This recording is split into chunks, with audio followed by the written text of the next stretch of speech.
Greg O'Callaghan is a serving immigration judge who decides asylum and deportation appeals. It took nothing more than a basic Google search to uncover his past comments that the Conservative Party should be treated the same way as Nazis and cancer. As a sitting judge, he's publicly supported Labour's plans to scrap the Rwanda scheme and for illegal entry into the United Kingdom to be decriminalised. Does the Lord Chancellor believe this is compatible with judicial impartiality? And if not, what does she intend to do about it? Let me say to him, when people might have complaints to make about judges, there is a placed mechanism for them to do so by making a complaint to the Judicial Complaints Office. If he wishes to make a complaint, he can do so. What I'm not going to do is indulge in personal, effectively doxing of judges, not when judges are simply doing their job of applying the law in the cases that appear before them. If there are complaints to be made about judicial conduct, I'm sure the Shadow Lord Chancellor knows how to go about doing it.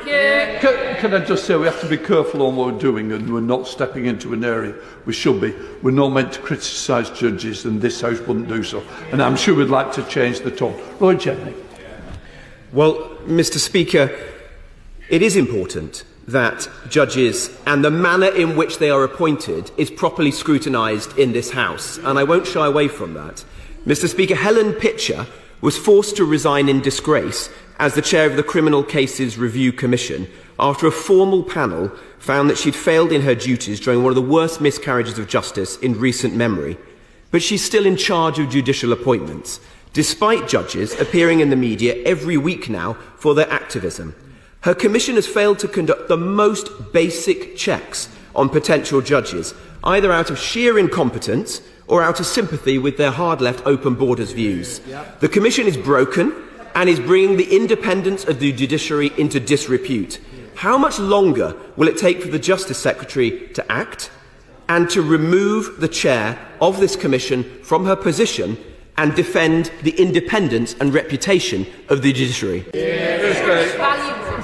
I'm afraid he can't elide the process for the appointment of judges with a wider attack on the independence of the judiciary. I would hope that he would take the admonishment from the Speaker and the clear approbation of this House to reflect on the way in which he is approaching his role.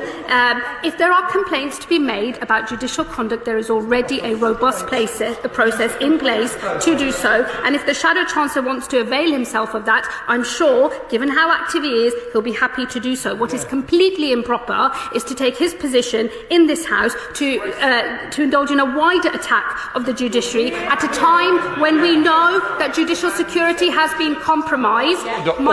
Order, please. It is topicals with other members to get in. It's a very... Tension's running high. Let's just see if we can calm them down.